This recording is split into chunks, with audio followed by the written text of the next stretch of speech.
હું શહેરમાંથી ઘરે જઈ રહી હતી, પણ વરસાદને કારણે બધા રસ્તા બંધ હતા અને ઘરે મારા બાપુજીની તબિયત ખૂબ જ ખરાબ હતી. હું રસ્તાની એક બાજુ ઊભી હતી. ત્યારે અચાનક જીપવાળો યુવાન ત્યાંથી પસાર થયો. તેણે કહ્યું કે હું તમને વાડીના રસ્તેથી ઘરે પહોંચાડી દઈશ. પણ આગળ જતા એક મોટો ખાડો આવ્યો. તે પાણીથી ભરેલો હતો. તેને ગાડી બંધ કરી અને પછી મારો હાથ પકડીને મને નીચે ઉતારી. અને પછી જે કાંઈ થયું તે સાંભળવા માટે વાર્તાને પૂરેપૂરી જુઓ. ખૂબ જ સુંદર વાર્તા છે. તમને ખૂબ જ મજા આવશે. તો ચાલો વાર્તા શરૂ કરીએ. એ રાત્રે વરસાદ એવો પડતો હતો કે ગામનો રસ્તો નદી બની ગયો હતો. રાતના 10 વાગી ગયા હતા અને ગામની બસ સ્ટેન્ડ પાસે એક ઓટલા પર એક છોકરી બેઠી હતી. નામ હતું પારુલ. ચહેરા પર ભીના વાવ ચોંટેલા હતા. લાલ સાડી પાણીથી લથપથ હતી અને આંખોમાં એક જ ડર હતો, આજે ઘરે પહોંચીશ કે નહીં. શહેરથી ગામ આવવાની બસ ખરાબ થઈ ગઈ હતી.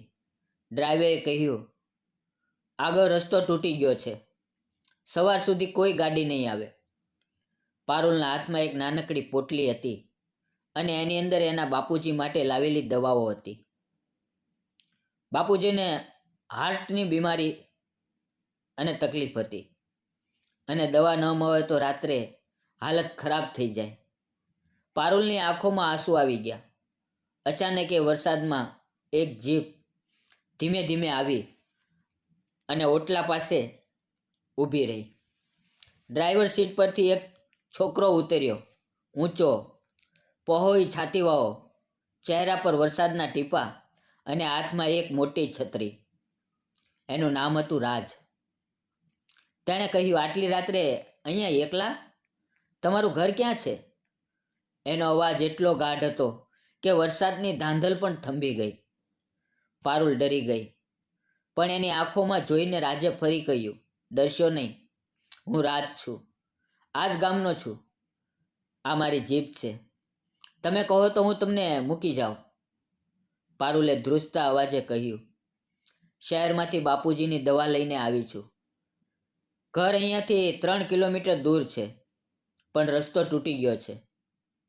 રાજે એક જ પળમાં નક્કી કરી લીધું, ચાલો બેસો, હું ખેતરના રસ્તેથી લઈ જઈશ. પારુલ ખચકાય, પણ બાપુજીની યાદ આવતા જ એ જીપમાં બેસી ગઈ. રાજે છત્રી એના માથા પર પકડી રાખી અને જીપ સ્ટાર્ટ કરી. રસ્તો ખરાબ હતો, કાદવ હતો, પાણીના ધોધ વહેતા હતા, પણ રાજે જીપ એકદમ કાબૂમાં રાખી. પારુલ ચૂપ હતી. રાજે ધીમેથી પૂછ્યું, બાપુજીને શું થયું છે? પારુલે બધું કહી દીધું. કેવી રીતે બાપુજીની તબિયત ખરાબ થઈ, કેવી રીતે શહેરની હોસ્પિટલમાંથી તે દવા લઈને આવી છે. રાજે ચૂપચાપ સાંભળ્યું. એક જગ્યાએ રસ્તામાં મોટો ખાડો હતો, પાણી ભરેલું હતું. રાજે જીપ ઊભી રાખી. તે નીચે ઉતર્યો, પોતે પાણીમાં ઉતરીને જોયું. પછી પારુલને હાથ આપીને બીજી બાજુ લઈ ગયો. એનો હાથ એટલો મજબૂત હતો કે પારુલને લાગ્યું જાણે કોઈ હમસફર હાથ પકડીને ચાલે છે. ઘરે પહોંચતા ઘરના બધા રાહ જોઈને ઊભા હતા. બાપુજીની હાલત ખરાબ હતી. પારુલે દવા આપી. રાજે ડૉક્ટરને ફોન કરીને બધી હાલત કહી અને દવા કેવી રીતે આપવી એ પણ સમજાવી દીધું. રાતના 12 વાગ્યા સુધી રાજ ત્યાં જ ઊભો રહ્યો.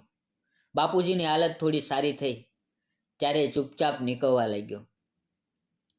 પારુલ દોડીને આવી અને કહ્યું, તમે મારા માટે આટલું બધું કર્યું, પણ મેં નામ પણ ન પૂછ્યું. કોણ છો તમે?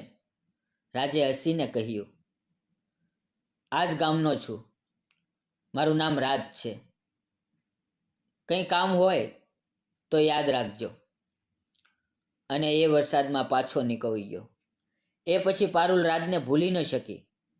ગામમાં ખબર પડી કે રાજ એકલો રહે છે. તેને મા બાપ નથી, ખેતર છે અને એક જીપ છે જેનાથી લોકોની મદદ કરે છે. વરસાદમાં એ ગામના રસ્તા પર ફરતો રહે છે. કે કોઈ મુસાફર તો નથી ને અટવાયેલો? 1 વર્ષ પછી ફરી વરસાદ પડ્યો. પારુલ હવે ગામમાં જ શિક્ષિકા બની ગઈ હતી. રાતે તે એ જ ઓટલા પાસે એક નાનકડી છોકરી રડતી ઊભી હતી. પારુલે પૂછ્યું તો ખબર પડી કે એના બાપુજીને શ્વાસની તકલીફ છે અને દવા લેવા આવી છે, પણ બસ ન મળી. પારુલની આંખોમાં આંસુ આવી ગયા. એણે તરત જ રાજને ફોન કર્યો. રાજ આવ્યો. એ જ જીપ, એ જ છત્રી. પછી બંને તે છોકરીને ઘરે મૂકવા ગયા. પાછા ફરતા પારુલે કહ્યું, રાજ, એ રાતે તે મને બચાવી હતી. આજે હું તને કંઈક કહેવા માંગુ છું. રાજે જીપ ઊભી રાખી. વરસાદ હજી પડી રહ્યો હતો. પારુલે ધ્રુજતા હાથે રાજનો હાથ પકડ્યો અને કહ્યું, હું તારી સાથે રહેવા માંગુ છું, આખી જિંદગી. રાજની આંખોમાં આંસુ આવી ગયા. એણે પારુલને ગળે લગાવી લીધી અને કહ્યું, એ રાતથી જ હું તારી રાહ જોતો હતો પારુલ. બસ તારું મોં ખુલે એની રાહ હતી. આજે એ જ ગામમાં રાજ અને પારુલનું ઘર છે. દર વરસાદમાં એ જ જીપ ગામના રસ્તા પર ફરે છે અને લોકો કહે છે, રાજભાઈની જીપ આવી જાય ને તો વરસાદમાં પણ કોઈ નથી અટવાતું. અને પારુલ દર વરસાદે એ જ ઓટલા પર જઈને ઊભી રહે છે, એ જ છત્રી હાથમાં લઈને, અને મનમાં કહે છે, આભાર વરસાદ, તે મને મારો રાજ આપ્યો. દોસ્તો, વરસાદ ક્યારેય ખાલી નથી પડતો. કોઈની જિંદગીમાં કોઈને લઈને જ આવે છે. જો વાર્તા ગમી હોય તો દિલથી લાઈક, કોમેન્ટ અને શેર કરજો અને ચેનલ સબસ્ક્રાઈબ કરવાનું ન ભૂલતા. જય હિન્દ, જય ગુજરાત. મિત્રો, વિડીયોમાં આવેલા નામ, પાત્ર અને ઘટના ફક્ત કાલ્પનિક હતા. તેનો કોઈ પણ વ્યક્તિ, જાતિ કે ધર્મ સાથે સંબંધ નથી. આ વિડીયો ફક્ત મનોરંજન અને શૈક્ષણિક ઉદ્દેશથી બનાવવામાં આવ્યો છે. તેને અન્યથા ન જોશો. આપણે ફરી મળશું આવતીકાલે મિત્રો, એક આવી નાનકડી એવી પણ દિલની અંદર ઉતરી જાય એવી વાર્તા સાથે. ત્યાં સુધી આવજો.